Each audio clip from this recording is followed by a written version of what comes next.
Hello, कैसे हो आप सब।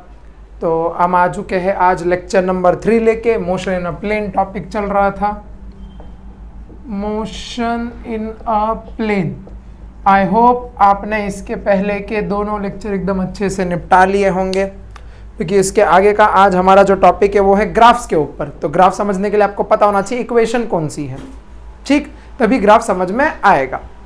तो शुरू करते हैं आज के हमारे चैप्टर के आज के टॉपिक से। आज का हमारा सारा टॉपिक है ग्राफ के ऊपर, मेनली पूरा का पूरा। सबसे पहले जो ग्राफ हम पढ़ने जा रहे हैं वो ग्राफ है हमारा डिस्प्लेसमेंट वर्सेस टाइम के बीच का। कौन सा? Displacement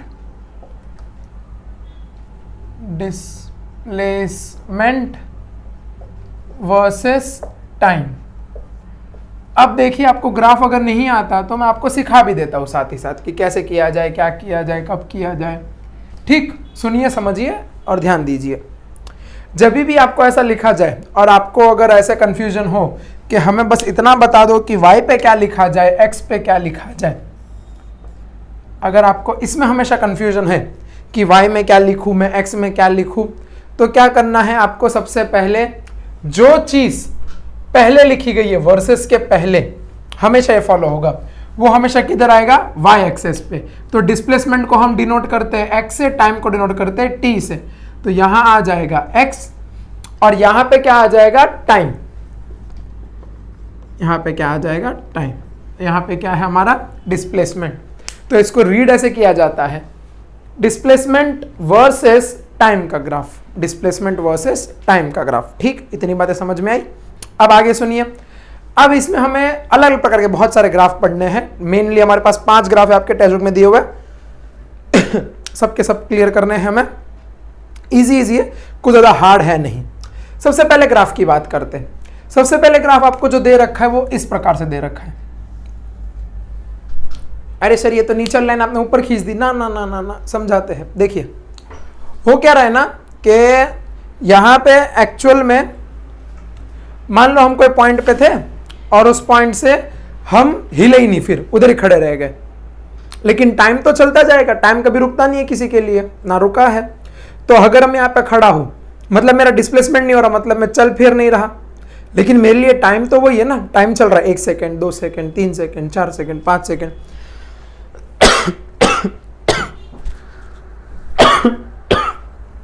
so sorry. हाँ, तो टाइम तो मेरे लिए बढ़ते जा रहा है। अब जब टाइम बढ़ रहा है तो मैं ये कह सकता हूं कि इस केस में मेरा डिस्प्लेसमेंट क्या है? कांस्टेंट। लेकिन मेरा टाइम क्या है? इंक्रीजिंग। कैसे इंक्रीजिंग? वो तो बढ़ते जाएगा ना। टाइम इस तरफ है, देखो, 0 से अगर इस तरफ आएंगे, इसको मैंने क्या बोला था? पॉजिटिव, इसको नेगेटिव। तो 0 से आएंगे तो मान लो 1 second, 2 second, 3 second, 4 second, 5 second, 6 second, ये तो बढ़ते जा रहा है। और डिस्प्लेसमेंट मान लो यहाँ पे मैं पॉइंट पे खड़ा था 6, तो 6 पे ही मैं रुका हूँ और 6 पे ही टाइम मेरा रुकते चलते जा रहा है। कि मैंने क्या किया? मान लो 6 क्या है? 6 स्टेप्स हो सकते हैं, 6 मीटर हो सकते हैं। तो मान लो 1, 2, 3, 4, 5 और 6, मैं यहाँ पे आके रुक गया। और यहाँ पे जैसे ही रुका तो मेरे लिए यहाँ से टाइम जो है वो तो चलता ही रहेगा। आपको दिख रहा होगा, नहीं दिख रहा होगा तो मैं थोड़ा हट जाता हूँ। लो, मैं यहाँ पे रुका हुआ हूँ और यहाँ से टाइम क्या होगा? इंक्रीज होते जा रहा है, इंक्रीज होते जा रहा है, इंक्रीज होते जा रहा है, इंक्रीज होते जा रहा है। तो इसको हम कहते हैं zero displacement with increasing time. यहाँ पे कांस्टेंट की जगह हम मोर प्रिसाइज अगर यूज करें तो उसको हम यूज करते हैं जीरो। तो zero displacement with increasing time, ये पहला ग्राफ था। दूसरा ग्राफ किसके ऊपर आता है? दूसरा ग्राफ आता है कुछ इस प्रकार से, x और t। t क्या है समझ गए ना? टाइम। अच्छा, दूसरा ग्राफ जो आपको दिखता है वो कुछ ऐसा। सर ये भी तो स्ट्रेट लाइन है। बिल्कुल स्ट्रेट लाइन, लेकिन इसमें हो क्या रहा है वो जानिए। इसमें जैसे जैसे मेरा टाइम इंक्रीज होते जाएगा, जैसे जैसे मेरा टाइम इंक्रीज होते जाएगा, उसी पॉइंट पे मेरा डिस्प्लेसमेंट भी इंक्रीज होते जाएगा, कुछ इस प्रकार से। अभी ग्राफ की बहुत सारी इंपॉर्टेंट बातें आएगी, सुनते रहिए, समझते रहिए। ठीक, जब मेरा x प्रोपोर्शनल टू t हो जाए, x प्रोपोर्शनल टू t, मान लो इस प्रोपोर्शनलिटी को हटाने के लिए, ये प्रोपोर्शनलिटी को ध्यान रखना, कभी भी प्रोपोर्शनलिटी हटेगी तो एक कांस्टेंट आएगा। मान लो मैं कांस्टेंट डालता हूं मेरे नाम का, यश नाम का, तो yt क्या लिख दिया, वाई टी। अब यहां पे ये जो x है, ये हमने x क्या है, डिस्प्लेसमेंट, कहां लिया है, y एक्सेस पे। y क्या है, कांस्टेंट। t क्या है, टाइम, कहां लिया है, टाइम, x एक्सेस पे।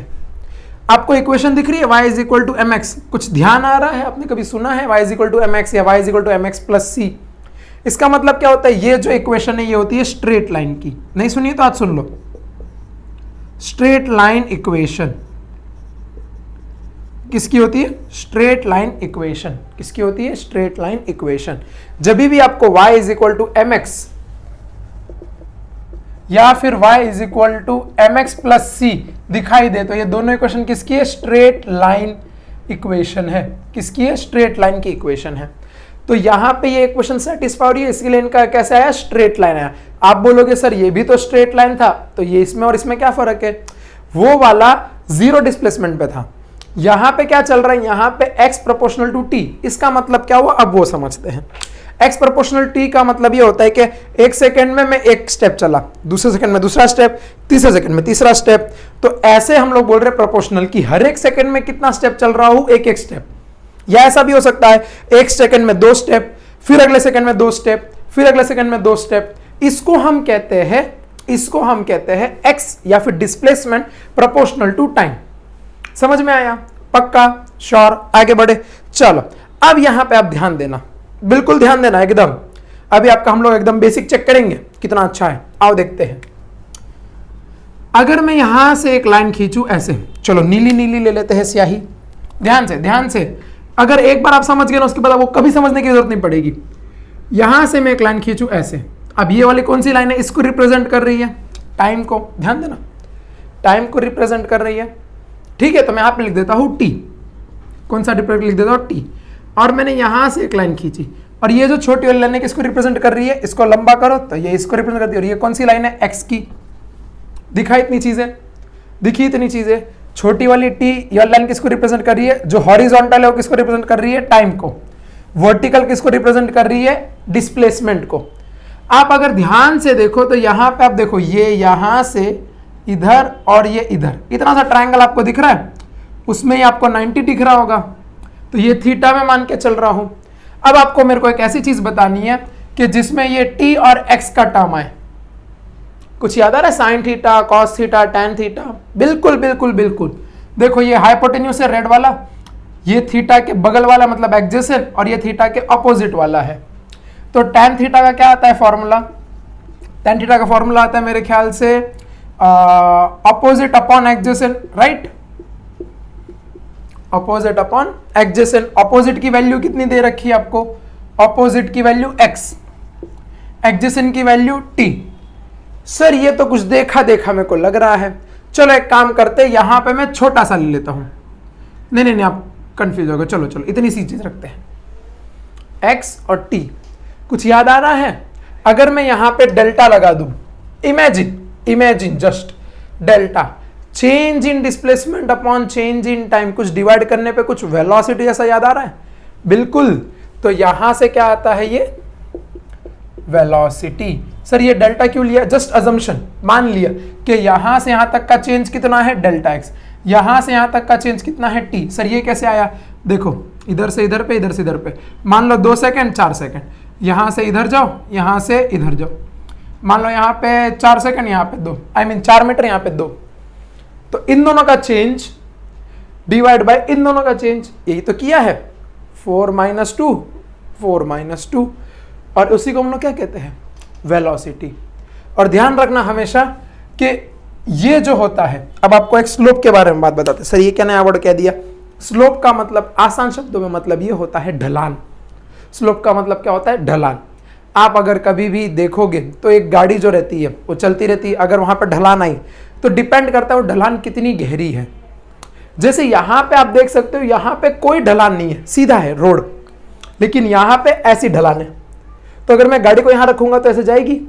उसी को हम कहते हैं स्लोप। क्या कहते हैं, स्लोप। क्या कहते हैं, स्लोप। तो स्लोप किसके बराबर होता है, टैन थीटा। टैन थीटा किसके बराबर है, opposite upon adjacent. Opposite upon adjacent किसके बराबर है, delta X upon delta T, मतलब change in displacement upon change in time. और इसका जो फॉर्मूला आता है वो किसका आता है, वेलोसिटी का। तो आप यहां पे ध्यान से देखो, आपने बचपन में पढ़ा रहेगा a equal to B, B equal to C, then a equal to C. तो मैं कह सकता हूं slope is equal to velocity. ये बात समझ में आई? ये सब इक्वल टू है, सब के सब, ये सब के सब इक्वल टू है, इसीलिए स्लोप इज इक्वल टू क्या आ गई? वेलोसिटी। तो हमेशा ध्यान रखना, the slope of the graph x versus t, इसको हम ऐसे लिखते हैं, इज वेलोसिटी, इज वेलोसिटी। समझ में आई ये बात? Is velocity, is velocity.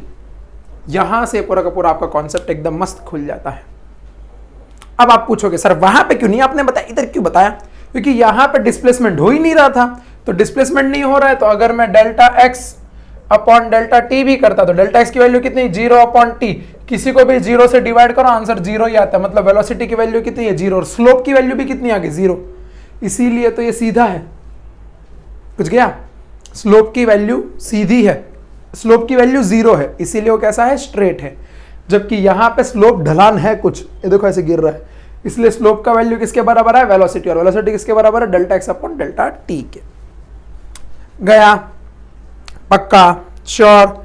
ये आपके टेक्स्ट बुक में एकदम कंफ्यूज करके लिखा गया है, आप इसको समझिए, देखिए और फिर आगे बढ़ते हैं हम। जानिए, आगे बढ़े, चलो आगे बढ़ा जाए।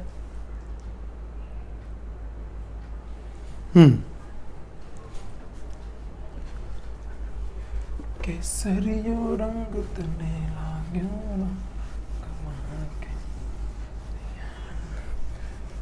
अरे कोई दस्तर नहीं मिटता भाई साहब, बहुत जालिम हो गया है। मेरे ख्याल से ये एसी की हवा जो है ना, ये इंक को ड्राई कर देती है, सुखा देती है, इसी वजह से ये मिटता नहीं है। फिजिक्स हर जगह है। अगला ग्राफ की बात करते हैं। तो अगले ग्राफ की अगर हम लोग बात करने चले तो अगला ग्राफ आपके बुक में कुछ इस प्रकार से दे रखा है। ये है x, ये है t, इस हिसाब से ये दे रखा है आपको अगला ग्राफ। क्या समझ में आता है इससे? और समझते हैं, जो ना आए। इससे ये बात समझ में आती है कि जो मेरा डिस्प्लेसमेंट है वो टाइम के साथ घट रहा है। सर डिस्प्लेसमेंट कैसे घट सकता है? जाहिर सी बात है, देखो ध्यान से, हाँ, 1 सेकेंड में 1 कदम आगे, 2 सेकेंड में 2 कदम। डिस्प्लेसमेंट की बात कर रहा हूं मैं, पहला लेक्चर देख के आइए डिस्प्लेसमेंट, आप अभी पूरा कंफ्यूज हो गए जो मैं सिखाने जा रहा हूं। ध्यान से, 1 सेकेंड में 1 स्टेप आगे, 2 सेकेंड में दूसरा स्टेप, 3 सेकेंड में तीसरा स्टेप। अब मेरे पास आगे जगह नहीं है, तो चौथे सेकेंड में पहला स्टेप, चौथे सेकेंड में 3 स्टेप आगे, 2 स्टेप पीछे रह गए, तो 1 माइनस करेंगे।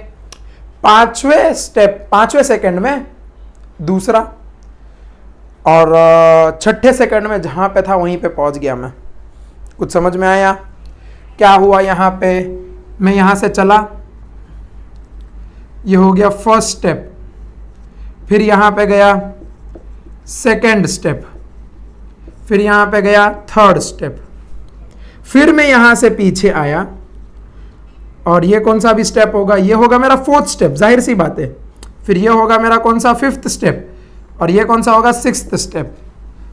लेकिन आप देख सकते हो जितना मैं आगे गया था उतना ही मैं पीछे आ गया, लेकिन इसमें टाइम तो इंक्रीज हो ही रहा है ना, टाइम तो इंक्रीज हो ही रहा है। तो यहाँ पे डिस्प्लेसमेंट मेरा कितना हो गया?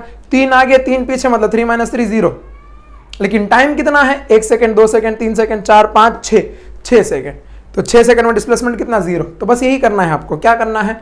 ध्यान रखना है, पॉजिटिव नेगेटिव, पॉजिटिव नेगेटिव, आपके हिसाब से पॉजिटिव नेगेटिव। अब आपको क्या करना है? आप पॉजिटिव में चल रहे थे, टिचिक टिचिक टिचिक टिचिक टिचिक, अब आपको क्या करना है? आपको नेगेटिव में चलना है।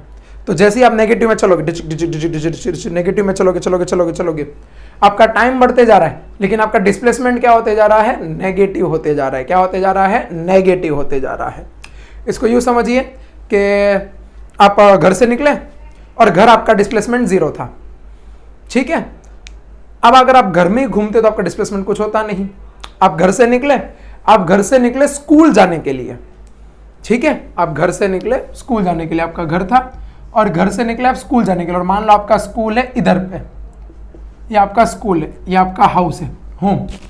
रास्ता कौन सा है? ये रास्ता है, लेकिन आप जा रहे हो कहाँ? उल्टा। आप कहाँ जा रहे हो? उल्टी डायरेक्शन में। तो ये बताओ मेरे को, क्या आप स्कूल के नजदीक जा रहे हो कि स्कूल से दूर? स्कूल से दूर जा रहे हो, जाहिर सी बात है। अब हाँ ठीक है, आप कॉलेज जाते हो, भैया आप कॉलेज रख लो, बस खुश रहो तुम। कॉलेज जाते हो, अब आप कॉलेज से दूर जा रहे हो, मतलब कि आपका डिस्प्लेसमेंट क्या हो रहा है इस बार? नेगेटिव में हो रहा है। नेगेटिव में क्यों हो रहा है? बिकॉज जहां आपको जाना था वहां पे नहीं जा रहे हो, उसके ऑपोजिट डायरेक्शन में जा रहे हो, इसीलिए यहां पे ये ग्राफ नीचे गिरता हुआ दिखाई देता है। इसका भी अगर हम स्लोप बनाए तो स्लोप कैसे आएगा? ध्यान देना, स्लोप को हमेशा मेजर करने का भी एक तरीका होता है, एंटी क्लॉकवाइज। एंटी क्लॉकवाइज मतलब कि ऐसे मेजर करना होता है स्लोप, थीटा। इसका स्लोप भी क्या आएगा? इसका स्लोप भी आएगा वेलोसिटी के बराबर। लेकिन अब बताओ मेरे को यहाँ पे जरा, वेलोसिटी की वैल्यू क्या होगी? पॉजिटिव में कि नेगेटिव में? जाहिर सी बात है वेलोसिटी की वैल्यू क्या होगी? नेगेटिव में। सर नेगेटिव में कैसे? क्योंकि आप पीछे की तरफ जा रहे हो, इस हिसाब से। ठीक है, पल्ले पड़ा, श्योर। ये था सारा का सारा कॉन्सेप्ट। अगला वाला जो ग्राफ आता है उसके बारे में चर्चा कर लेते हैं फटाफट।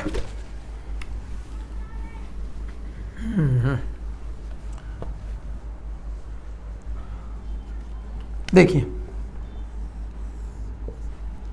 अगला वाला जो ग्राफ आपकी बुक में दे रखा है x वर्सेस t का, वो कुछ इस प्रकार से दे रखा है, टिचक टिचक टिचक टिचक टिचक टिचक टिचक टिचक। ये कुछ ग्राफ दे रखा है। सर ये आप पहाड़ क्यों बना रहे हो? पहाड़ नहीं बना रहे हैं, आपका ग्राफ दे रखा है। तो यहाँ पे क्या कह रहा है कि वेलोसिटी, स्लोप क्या होती है? वेलोसिटी। तो यहाँ पे वेलोसिटी पहले बढ़ी, फिर घटी, फिर बढ़ी, फिर घटी, फिर बढ़ी, फिर घटी, फिर बढ़ी, फिर घटी। सर समझ में नहीं है, समझाओ। देखो, पहले आप क्या किए? आप भागना शुरू किए। जैसे आप भागना शुरू किया, आपका वेलोसिटी क्या हो गया? इंक्रीज। फिर आप थक गए तो आप फिर धीरे धीरे चलना शुरू किए, तो आपका वेलोसिटी कम हो गया। भागे, चले, फिर आपके अंदर वापस एनर्जी आई, फिर आप भागना शुरू किए, फिर वेलोसिटी बढ़ गई, फिर आप चले। तो ये प्रोसेस इस प्रकार से चलता है कि आप भागे, चले, भागे, चले, भागे, चले। समझ में आया? इस हिसाब से ग्राफ आता है निकल के। इसमें हम एक बात निकल के आती है, एक पॉइंट निकल के आती है, इसको हम कहते हैं वेरिएबल वेलोसिटी।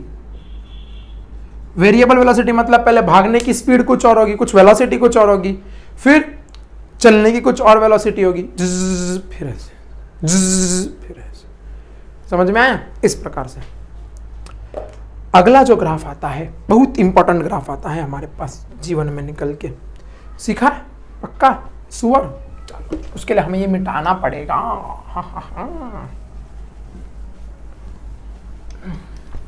आप लोगों ने बचपन में मोटू पतलू देखा है क्या? नहीं, मतलब मेरा फेवरेट नहीं था, लेकिन ऐसे इन जनरल वो अभी जो मैं हंसा ना तो उसमें से कोई याद आ गया। वो उसमें एक इंस्पेक्टर होता है, उसका नाम होता है चिंगम के चंगुल से बचना यम पॉसिबल, बोले तो यम पॉसिबल है। आया? चलो अब हम बात करते हैं एक्स, नहीं चिंगम के बारे में नहीं, इनके बारे में, मतलब ये ग्राफ के बारे में। अब यहाँ पे चलो हम कुछ अभी एकदम मस्त खेला खेलेंगे। कौन सा खेला सर? क्या खिला रहे हो आप? कुछ नहीं है। अरे सर सीधा सीधा ही ठीक था, ये आपने टेढ़ा लाइन क्यों दे दिया? इसको हम बोलते हैं हाइपरबोला, रेक्टेंगुलर हाइपरबोला। ठीक, अब इस ग्राफ में आपको दो तीन बातें ध्यान रखनी है। सबसे पहले तो हम इसका, मान लो कि यहाँ पे मैंने एक पॉइंट ले लिया, मान लो मैंने यहाँ पे एक पॉइंट ले लिया, इन दोनों पॉइंट को जोड़ो। तो नीचे मान लेते हैं टाइम t2, यहाँ मान लेते हैं टाइम t1, यहाँ मान लेते हैं x1, क्योंकि टाइम t1 के साथ क्या होगा? x1। उसी प्रकार से t2 के साथ क्या होगा? x2। ध्यान देना, अभी सारे धागे खुल जाएंगे। तो क्या मैं यहाँ पे लिख सकता हूँ slope is equal to velocity is equal to, क्या मैं लिख सकता हूँ delta x upon delta t, जो कितना है? x2 minus x1 upon t2 minus t1, x2 minus x1 upon t2 minus t1। अब एक काम करते हैं, अब इन दोनों को पास लेके आते। पास लेके आते मतलब कि यहाँ से तुम पास, इधर इधर देखो, मैं ही देख रहा हूँ क्या? ये देखो, ए यार, हाँ ये देखो, तुम पास आए, बस बस बस बस, उसके आगे नहीं जाना है। तो कोई इस पॉइंट पे मिलेंगे दोनों के दोनों, कि मैंने इसको थोड़ा आगे बुलाया, इसको थोड़ा पीछे बुलाया, आ जाओ आ जाओ आ जाओ, ये भी आ जाओ आ जाओ आ जाओ। तो कहीं पे मेरे को मान लो ये इंटरसेक्शन पॉइंट मिलेगा। अब इस पॉइंट को अगर मैं लेके चलूं नीचे और इस पॉइंट को मैं इधर लेके चलूं, मान लेते इस पॉइंट को मैं नाम दे देता हूं टी नॉट और इसको मैं दे देता हूं एक्स नॉट। ठीक, क्या किया समझ में आया? इन दोनों पॉइंट को क्या किया मैंने, थोड़ा थोड़ा पीछे ला दिया। अब क्या होगा, अब अगर मेरे को जरा बताओ ये delta X upon delta T क्या था? आपको अगर याद हो तो इसको हम कहते हैं एवरेज वेलोसिटी। क्या कहते हैं? Average velocity, change in time, change in displacement upon change in time, right. अब मैंने क्या किया, इसको थोड़ा पीछे बुलाया, इसको थोड़ा ऊपर बुलाया, दोनों एक पॉइंट पे मिले। मतलब मैंने यहाँ पे क्या किया, लिमिट लगाई। क्या लिमिट लगाई कि टाइम को मैंने जीरो की तरफ टेंड करवा दिया। इसको भी मैं लेके गया इसके पास, इसको भी मैं लेके गया इसके पास। जब ऐसा करता हूं तो अब इस एक पॉइंट पे अगर मेरे को वेलोसिटी निकालनी है तो वो क्या आ जाएगी, यहां पे तो चेंज नहीं हो रहा, तो यहां पे क्या मैं कह सकता हूं, x not upon T not. मतलब कि टी नॉट पे वैल्यू कितनी है, एक्स नॉट, फिक्स वैल्यू है, फिक्स वैल्यू है। यहां पे चेंज हो रहा था x2 minus x1 t2 minus t1, यहां पे चेंज नहीं हो रहा। यहां पे इस एक फिक्स पॉइंट पे वैल्यू कितनी है, टी नॉट, और इस एक फिक्स पॉइंट पे कितनी वैल्यू है, एक्स नॉट। अब जब यहां पे मेरा डिस्प्लेसमेंट और टाइम चेंज नहीं हो रहा, एक पर्टिकुलर पॉइंट ले लिया है, एक पर्टिकुलर पॉइंट ले लिया है, तो उसी को हम कहते हैं इंस्टेंटेनियस वेलोसिटी।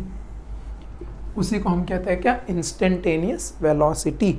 इंस्टेंटेनियस का मतलब यही होता है कि उस पॉइंट पे कितनी है, उस पॉइंट पे वेलोसिटी कितनी है, कि 10:26 और 5 सेकंड पे कितनी है। तो ये है वो पॉइंट, यहां पे कितनी होगी, एक्स नॉट के बराबर। तो समझ में आया कि आपको एवरेज को इंस्टेंटेनियस में कैसे कन्वर्ट करना है। यहां पे लिमिट लगा के, लिमिट क्या होगी, डेल्टा टी टेंड्स टू 0। मतलब इसको 0 के पास लेके जाओ, जैसे ही इसको 0 के पास लेके जाओगे तो दोनों मिलेंगे एक पॉइंट पे, तो वहां पे तुम्हें जो वैल्यू आएगी डिस्प्लेसमेंट की, वो किसकी वैल्यू होगी, उसको यहां पे उठा के पुट करो, टी नॉट को पुट करो, तुम्हें आ जाएगी इंस्टेंटेनियस वेलोसिटी की वैल्यू। किसकी वैल्यू आ जाएगी, इंस्टेंटेनियस वेलोसिटी, इंस्टेंटेनियस वेलोसिटी। पल्ले पड़ा, श्योर, आगे बढ़े। चलो यहां पे खत्म होता है हमारा सारा का सारा खेल। किसका, आपको पता चल गया होगा, वेलोसिटी का। अब हम लोग आगे बढ़ते हैं एक्सेलरेशन पे।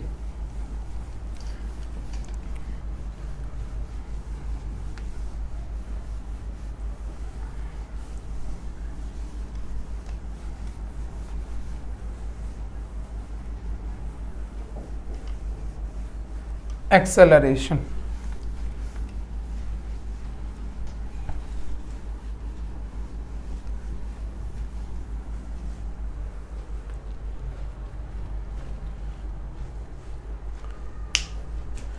क्या होता है एक्सेलरेशन? तो आपने जब भागना शुरू किया तो आपका डिस्प्लेसमेंट क्या होते गया। जैसे चलो टॉपिक्स आपको समझाते एकदम इजी वे में। आप रनिंग करने गए, आप रनिंग कर रहे हो, पहले मान लो आप चलने के टाइम पे एक पैर ऐसा रखते थे, लेकिन अब रनिंग के टाइम पे आप फटाफट भागोगे। मतलब कि आपको पहले जहाँ पे एक स्टेप चलने में 1 सेकेंड लग रहा था, वहीं पे आपको अभी हो सकता है आप 1 सेकेंड में 2-3 स्टेप ले लो। क्यों? बिकॉज आप रनिंग कर रहे हो, आप डिस्प्लेसमेंट ज़्यादा कर रहे हो, डिस्प्लेसमेंट ज़्यादा कर रहे हो कम टाइम में। तो यहाँ पे क्या किया आपने, आपका डिस्प्लेसमेंट बढ़ा दिया। जब आप डिस्प्लेसमेंट बढ़ाते हो तो साथ ही साथ क्या बढ़ जाएगा, डिस्प्लेसमेंट बढ़ाया मतलब कि x अपॉन टी, वेलोसिटी का क्या है, x अपॉन टी। तो आपने x को बढ़ा मतलब न्यूमरेटर बढ़ाया, तो जाहिर सी बात है वेलोसिटी भी इंक्रीज होगी। जब वेलोसिटी इंक्रीज होती है तो वेलोसिटी इंक्रीज होने के साथ साथ एक और फिनोमेना आ जाता है जिसको हम बोलते हैं एक्सेलरेशन वाला टर्म। क्या होता है एक्सेलरेशन? एक्सेलरेशन ये होता है कि जब आप वेलोसिटी इंक्रीज करती है, वेलोसिटी चेंज होती है, वेलोसिटी चेंज होती है। मान लो पहले वेलोसिटी थी 2 मीटर पर सेकेंड, अब है वेलोसिटी 5 मीटर पर सेकेंड। ये जो चेंज इन हुआ, इसके वजह से जो हमारी गति में फर्क आएगा, हमारी गति मतलब और तेज भागना, गति हमारी स्पीड, रफ्तार, गति, वेलोसिटी में जो चेंज आएगा उसी को हम कहते हैं एक्सेलरेशन, उसी को हम कहते हैं एक्सेलरेशन। और एक्सेलरेशन का फॉर्मूला क्या होता है वो हम सीखते हैं। तो एक्सेलरेशन आता है हमारे पास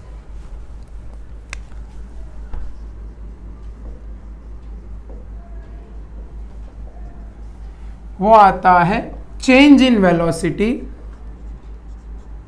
ये एरो का मतलब समझते हो ना, vector, change in velocity upon change in time, change in velocity upon change in time, change in velocity upon change in time, इसको कहते हैं हम acceleration, change in velocity upon change in time.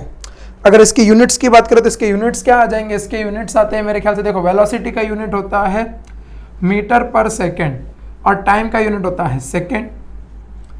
अब इस सेकेंड को अगर मैं बोलूँ नीचे भेजूँ तो क्या हो जाएगा, metre upon second into second, तो क्या आ जाएगा, मीटर अपॉन सेकेंड स्क्वायर। तो एक्सेलरेशन का यूनिट क्या होता है, यूनिट्स ऑफ एक्सेलरेशन, तो वो आता है velocity upon time which is equal to metre upon second, metre upon second into second, तो ये क्या हो जाएगा, metre upon second square. Dimension की बात करें तो डायमेंशन क्या आ जाएगा, डायमेंशन होता है मेरा एल एम टी के प्रेजेंस में, एल एम टी के रिस्पेक्ट में। जरा देखो यहाँ पे मीटर अपॉन सेकेंड स्क्वायर है, मीटर यानी कि लेंथ, सेकेंड यानी कि टाइम की पावर कितनी 2, इसको ऊपर भेजो तो क्या हो जाएगा, ये L1 t की पावर -2, मास वाला कोई टर्म नहीं इसलिए 0। तो ये आ जाता है इसका डायमेंशन, ये आ जाता है इसका यूनिट्स। करो नोट डाउन, नोट डाउन करो फटाफट।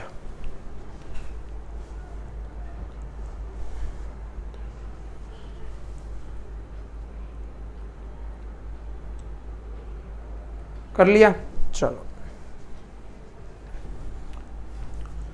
ये तो हो गई एवरेज की बात। तो इंस्टेंटेनियस की बात भी करवा ही दो सर। तो इंस्टेंटेनियस क्या होता है, वही सेम चीज करनी है कि लिमिट कहाँ से कहाँ करनी है, डेल्टा टी टेंस टू 0, तो इसमें क्या हो जाएगा हमारे पास delta V upon delta T.